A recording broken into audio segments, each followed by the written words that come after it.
Welcome everyone of you to Madison. And when Paul Sullivan was talking, I just want to mention what a badass mayor he really is.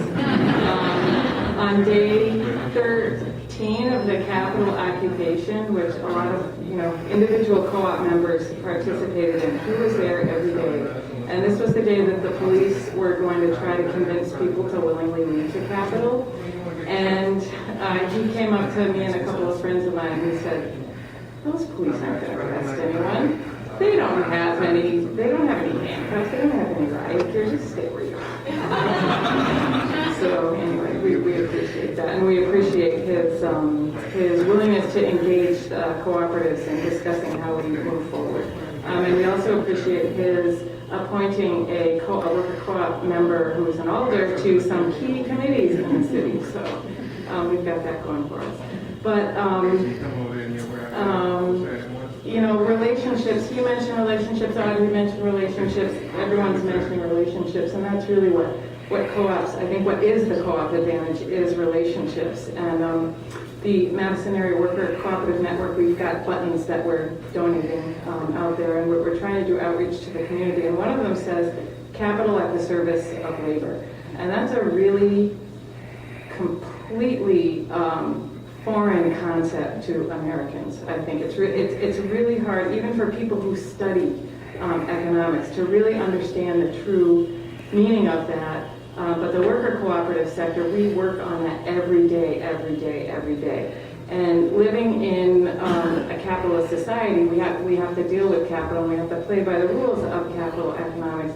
But we don't have to buy into the values that the profit motive is the be-all and end-all. We have to deal with profit to continue to exist, but we don't have to. But we can put human beings first and values first.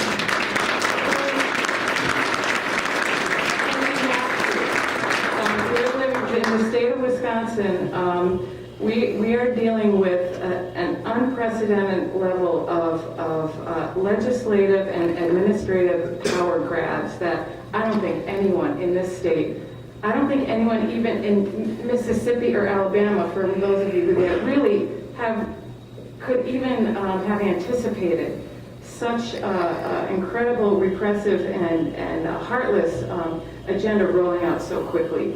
And I mean, we're talking about increasing capital budgets for prisons and decreasing and radically decreasing public education, all public service, and fundings for municipalities and towns. And those same municipalities and towns and school districts, because they have to lay off workers, they're going to they're hiring prison labor to fulfill some of these functions that they can't do because they don't have the funds to hire workers. And so we're talking about defending worker dignity. That's why I and many of my colleagues at Union Cab and the co-op sector are out there every day protesting, doing direct actions, doing anything we can to stop this agenda. At the same time, we're doing everything we can to build the alternative, to build the new within the ashes of the old, because this is crumbling around us, but we know we do have a solution because we're not dependent on venture capital. We're not dependent on all of the laws of the market. We have alternative ways to organize ourselves and to organize economic production that's not completely dependent on the market, and we've got to step up our efforts to improve our already existing methods, devise more, build relationships with each other, and which is why it's so heartening to see all you guys here. And I want to thank the Ralph K. Morris guy also, because Ralph K. Morris funded me to go to Vancouver to the Canadian Worker Co-op Federation meeting last fall, where I met Aaron from Washington, and I met Ed from North Carolina in Mondragon last fall. And I look around the room and I see, there's Joe and Tom and people who I've worked with on various worker co-op things, and we've got to we've got to step up our efforts as hard as we work and as much as we feel like we exploit ourselves. In this state anyway, a lot of people are going to not just fall through the cracks, but really suffer, and if we don't share what we already have. And I just want to put a little two plugs.